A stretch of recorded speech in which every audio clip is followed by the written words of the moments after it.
Hello, everybody, and welcome to the latest version of Business Spotlight. My name's Gary Hales. I'm an action coach based down in Dorset, and delighted to be speaking to people like my guest today, Tony Cato, where we can learn about what he's gone through, how he's grown his business, how he's developed, how he's overcome challenges, etc., and get into a real insight of what it's like to be running a successful business. So rather than me sort of read through Tony's bio and give you all the insights, I'll open it to him and let him introduce himself to you. So Tony, tell us a little about yourself and your business. Oh yeah, hi Gary, thank you. My name's Tony Cato. I started a business with my colleague in 2018. We're both the owner directors of a company called Food Waste Services. We started that company really after both of us had a change in circumstances where he was in the waste industry, and at the time I was servicing or cleaning. I'd really been cleaning business, and decided to sell that business, and he was changing employers, and we were getting approached by numerous companies in our area to say, look, we want an alternative to the national companies providing this service. We wanted a local business supporting local businesses. So him and I sat down, had a chat, and basically started Food Waste Services from nothing really. It was through conversation. That's basically us. We're just a very small team of 5 staff. Been going, as I said, since 2018. But just mainly focus on the commercial aspect of collecting food waste. Yeah. And just expand a little bit on what it is you actually do then, and sort of, I guess, the process for, how does it work? What does your business do? Collect food? Is it certain types of food, or? Sure. Basically, it's another waste stream. So we collect, for instance, if you were a hotel, you would separate the food waste so that, for numerous reasons, one for environmental reasons, that we would collect that waste, then we transport it to a local business, which then uses a process called anaerobic digestion. That will then, through that anaerobic digestion, methane is given off, and that methane is, shall we say, burnt through a generator, turbo, and turbine, and that's then fed back into the local or the national grid. And then the byproduct of that, what am I trying to say? I do apologise. Fertilizer. So all the food is sort of, there's a whole process. It's quite complex, really, but it's just a big stomach. Yeah. Okay. Yeah. All right. And you mentioned, interestingly, that when you set up, it was on a demand for being a local business servicing local companies. How have you found that? Because obviously that industry is very much dominated by some of the big players. So what are the sort of challenges you faced in that sort of local market? And I guess sort of the benefits large organization have is around cost, I would imagine, and resource and such. Like, how have you dealt with that? So one of the biggest things is obviously being in at that market and competing with the national companies. Our biggest thing that we push is the fact that we are a small team. We're a local business, and we're trying our best to build a reputation on quality of service. We don't let people down, and we pride ourselves on our communication. So if there is a problem, whether it be traffic or whether the truck might have a hiccup, a tire might blow or whatever it might be, then the first thing we do is communicate. The cost is always an issue, so we're mindful of costs that our competitors are charging, but also we're keen to make sure that it's a fair cost to the smaller business as well. We don't do many more than 100 miles a day, and we can pick up to 6 tons in food waste per day. With our current client base. So, and that's anything from a small cafe which has got a 240-litre bin to a food processing company that provide the prepared fruit and veg for the larger hotel groups or restaurants, which may have 10 or 12 bins on site, and we're collecting every single day, sort of thing. Okay. So it's really, we're quite lucky that once we've said we've done something, we've managed to maintain that because we're a small team. Yeah. Okay. So what are the biggest challenges you're facing at the moment then, Tony?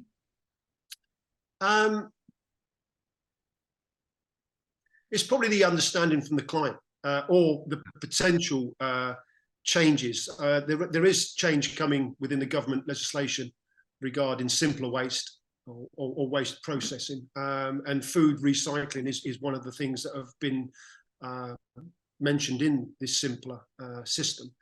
And what we found is that once a site has realised the benefits of separating their food waste from their general waste, which can actually impact the costs because the weight's being removed from their general waste cost bin, and to the benefits that we're taking it to a local business in Dorset, that they're doing their part for their green credentials, for want of a word, so. And I think you said you started in 2018. So has that market changed quite a lot? Are the challenges you're talking about now different to what they were? Because obviously regulation continually changes. Yeah. Well, initially it was great because we were the new boy on the block, and we full of excitement, full of sort of promise and everything else. And as like with every business, COVID came, and we were still working for places like care homes, the food manufacturers, and for places that had to stay open. Yeah. Albeit we were down to 1 day a week, but it was still important that we removed obviously this waste. So yes, the challenges have been more so that people have sort of realised that food waste is an important part of the waste industry, and more and more competitors are out there for us, unfortunately. But competition's good to a degree, but it's as long as it's done fair. Yeah, fair enough.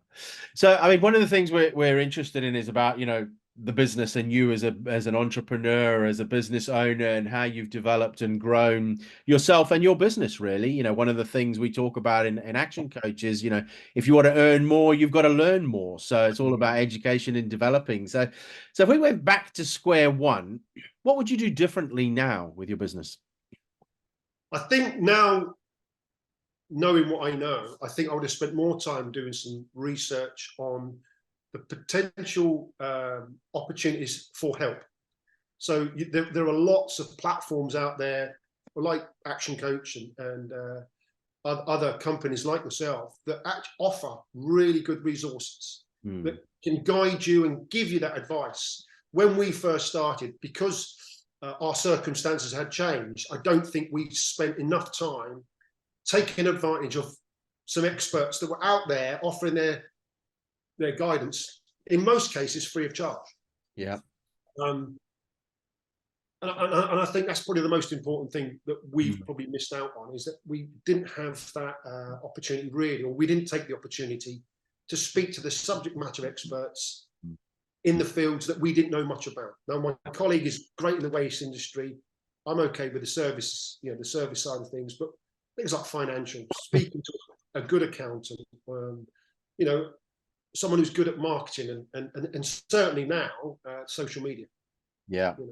It's having and tapping these people up for their guidance and their knowledge.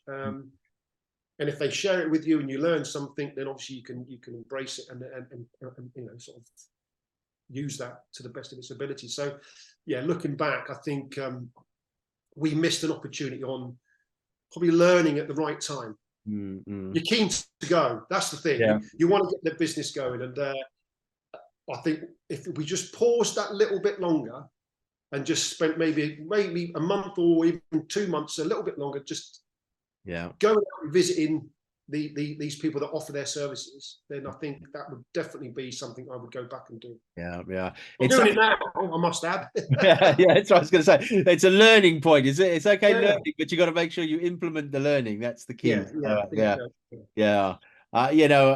because it's one of the things that I find quite often with business owners when I start working with them is they don't have a plan. There's not a business plan in, or if they do, it's still in the drawer. They've got them. They used it to get finance. They've got the finance, and off they go with no plan now.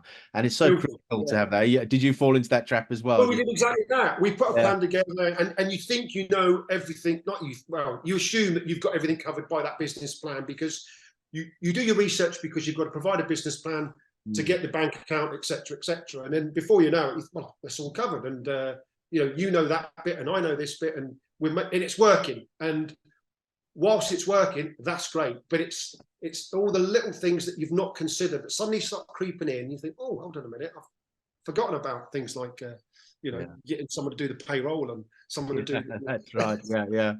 Yeah. I mean, every quarter I run a growth, what I call a growth club. So all my clients and others join in, and for a day we spend a day working on the plan for the next 90 days. Right. And for most of them, that's the only time they sit down and do any planning. So then it's coaching them through week by week to make sure they implement the plan, because again, you don't want it just gathering dust. So having that idea of and the key question is, what does your business look like when it's finished? And get people aligned to where they're going. And I mean, with your business, do you have a longer term view of what you're going to do with it? Sell it one day? I think we're guilty of exactly that. We have a moment. It's almost like you get an overwhelming feeling that you're lacking behind in something. So you address everything, and you think, right, okay, we need to look at that. And you need to look at that, and then we'll do a plan, and it's supposed to be a fluid plan as always, and you're supposed to keep dipping into it. But being a small business and a small team, that the many hats that you wear, sometimes you forget to pick up the hat of planning, because there's a customer that needs a question answering, or potentially new customer needs visiting, or so there always seems to be something else other than something as important as planning, so you can see where you're going and where you've been. Yeah, absolutely. But you just got to keep an eye on it, haven't you? You can't just let it fall away. So reminding yourself to do that. I think that's the thing. Yeah, it's discipline and structure. Interesting. One of the other core areas is team. You got to get people by people. You got to have the right people in your business. I think you said you got 5 staff. So have they been with you since the beginning? Have you had much of a turn? No, there's just myself and my business partner, the other director. We're the only 2 that are original. I think the most important thing for us was trying to find the right stuff. And you think you've got, the right people, but inevitably, you as a business, you've got an ethos, and you've got your hope and dreams of what this business is going to become. Yeah, that jigsaw puzzle of having a member of staff can be the most important jigsaw puzzle piece to complete it. And if that doesn't fit, I think it causes more problems.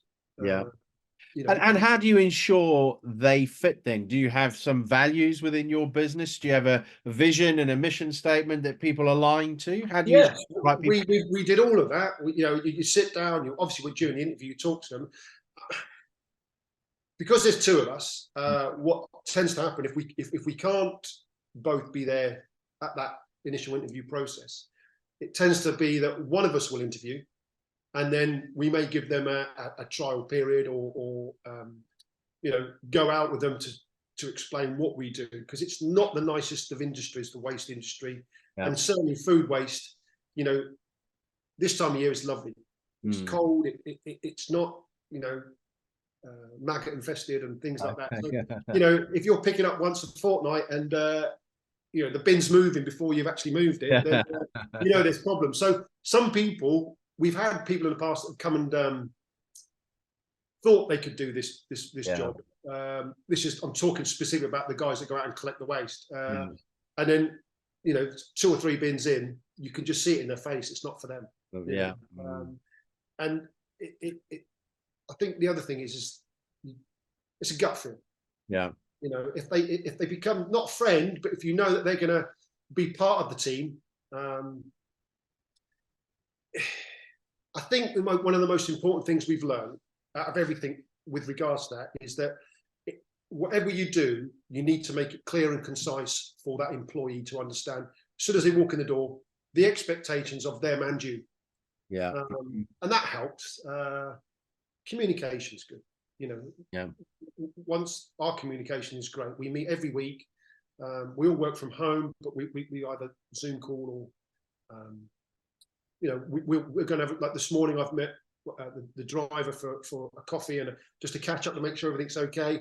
And then I've just gone, and from there I've driven over to my administration lady, and she's there, and I'm sat with her at her house, just going through some questions and some things that we're moving forwards with. You know? So it's you get that feeling that something right or wrong, and when it's wrong, I think that the biggest advice I would give anyone is deal with it straight away. Don't mess about. It's harder to do than it is to say, that's for sure. Yeah, you're absolutely right. You got to deal with these things because they're just going to get bigger and bigger and come back and bite you, aren't they? We've been there, and it's not a comfortable place to be.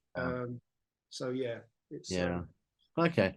And yeah, I mean, one of the things we focus on as well is about helping business owners to work on their business rather than in their business. Are you and your business partner in there on the front line, or are you sort of step back and developing and growing it? Are you in there with maggots every summer? So yeah, I'd be lying if I said, you know, we are on, you know, we're working for our business rather than in our business. No, we're in it.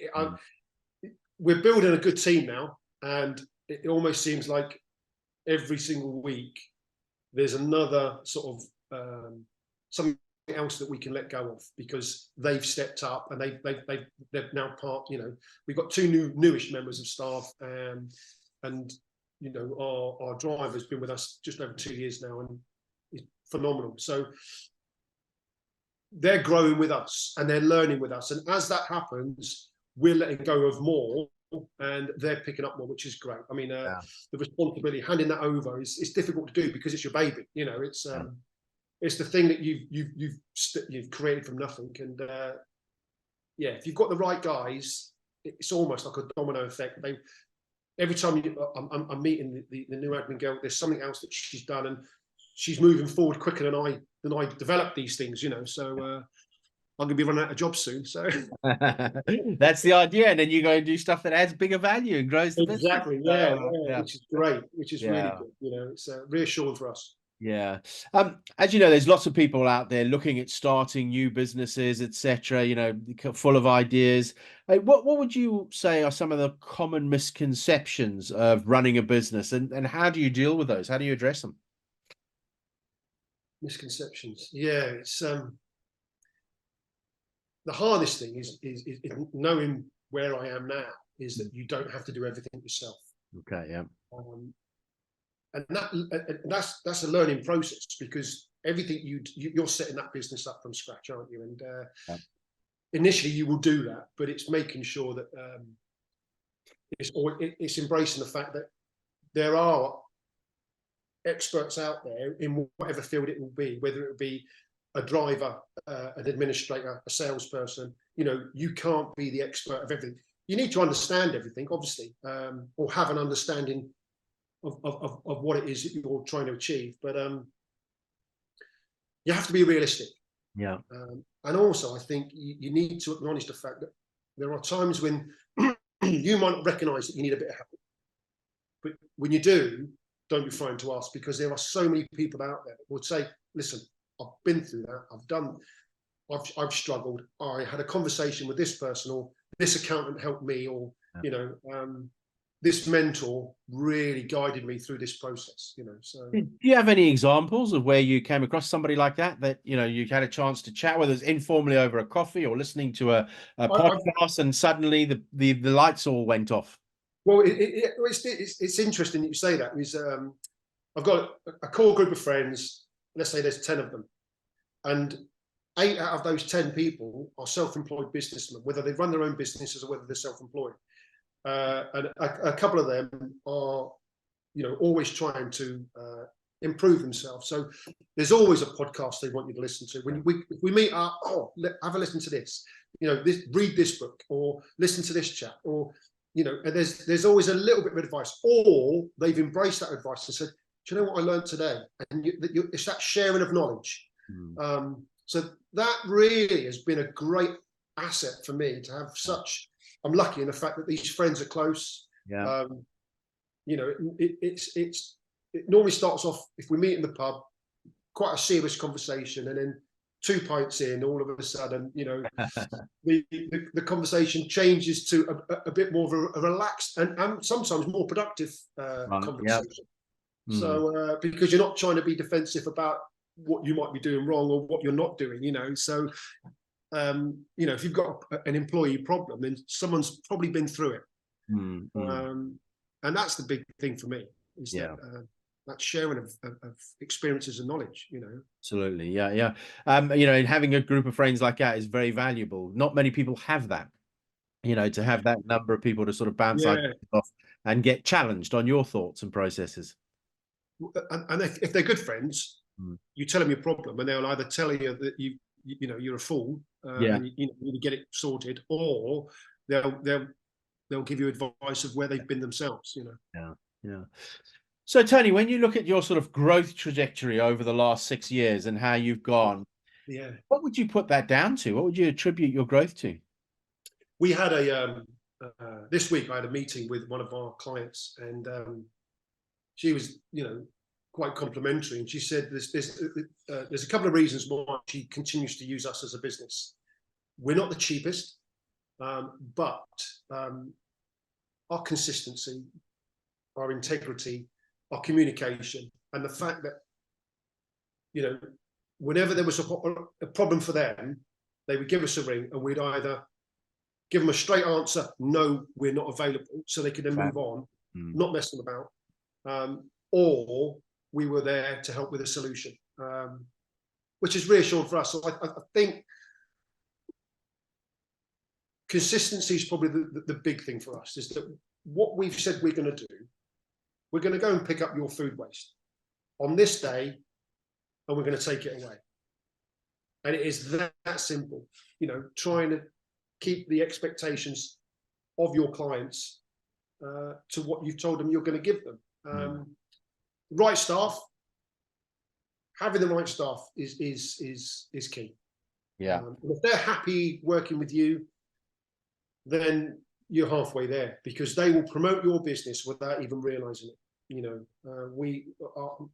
I get weekly conversations, comments about, you know, my staff saying, "Oh, what a lovely person! They did this. They did this. We didn't even ask them to do that." You know, and that's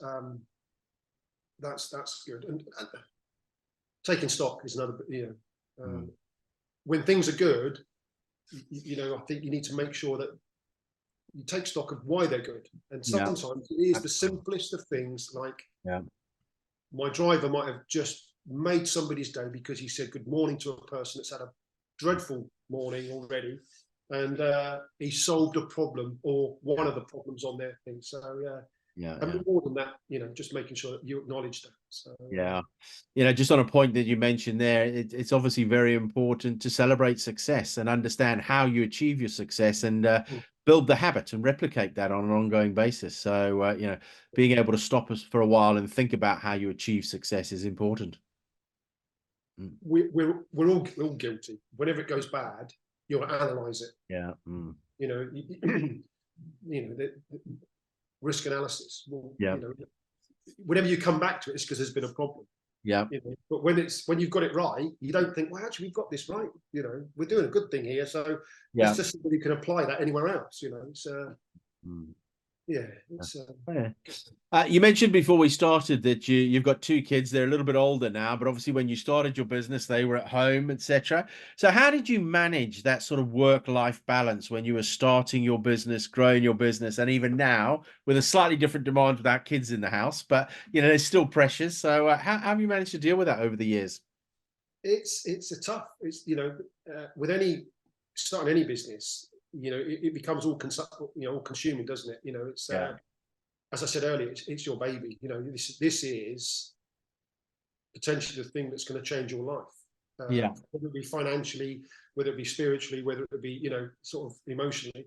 But it's remembering not to neglect those people that are always there, 24/7. I think initially it's tough, because your enthusiasm to get things going because you'll have meetings, if like with me and my business partner, he'd come round and it'd almost be like a family affair. So, but then I think you got to set the boundaries. That's the big thing. And both of us from previous work, our previous working lives, mate just said, look, we're a Monday to Friday business, and the weekends are for us as individuals. However, there will be exceptions when it's an emergency. So, and you can allow that, provided it doesn't become the norm, you know. So I think, yeah, setting boundaries was probably one of the first things that we did. Right, we're going to work from Monday to Friday, and the weekends would not be considered. And if someone said they needed a 6-day collection, then we'd say, unfortunately, no. It's, you know, because it's important that staff get the time down to recover. And it's, I think, most importantly also is to recognise that if you don't look after you, then you can't look after the business. So I've had a few illnesses in the past which have stopped me from functioning, and it's only when you come out the other side you realise, right, I'm not going to allow this to happen again, because it was probably neglect of myself, working too hard, too long, not going to the gym, not eating healthy, you know, all of the above sort of thing, you know. So yeah, I think it's important that you are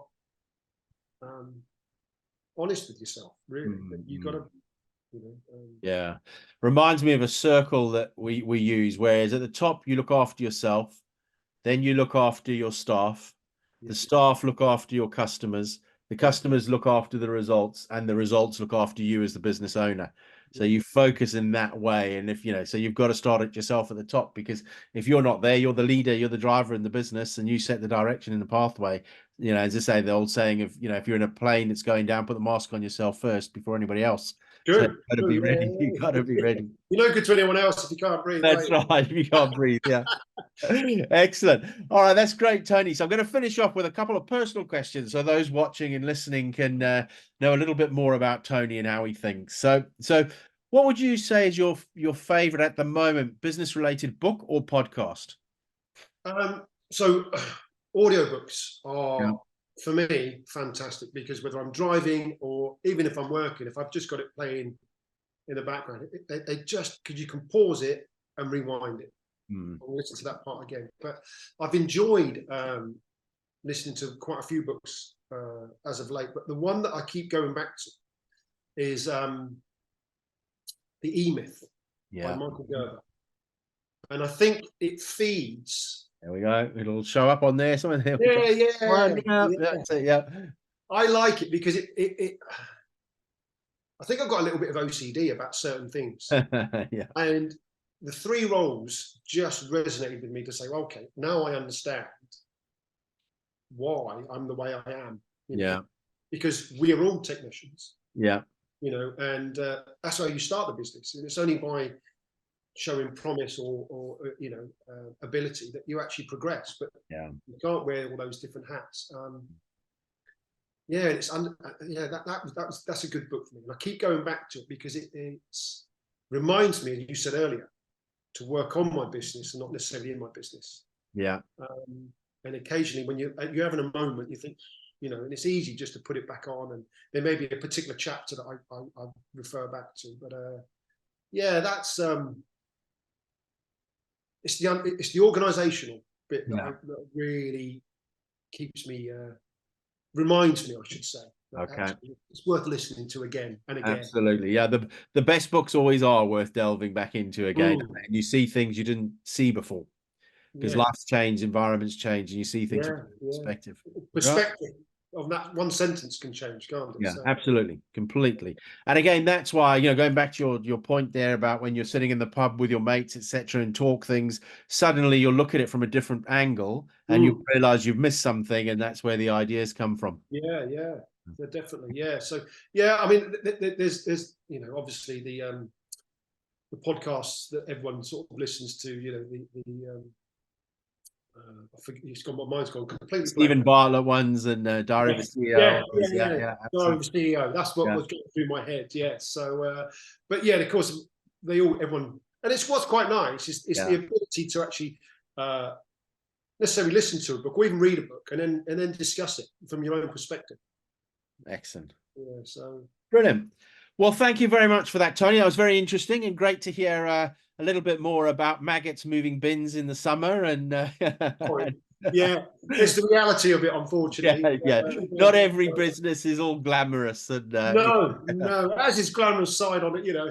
I'm sure. But thank you very much for your time. I'm sure the listeners and people watching this will have learned a great deal. So I appreciate you sharing your thoughts and ideas. So have a good weekend then, Tony. Thanks again. All right, pleasure. Thank you. Here we go. Bye-bye.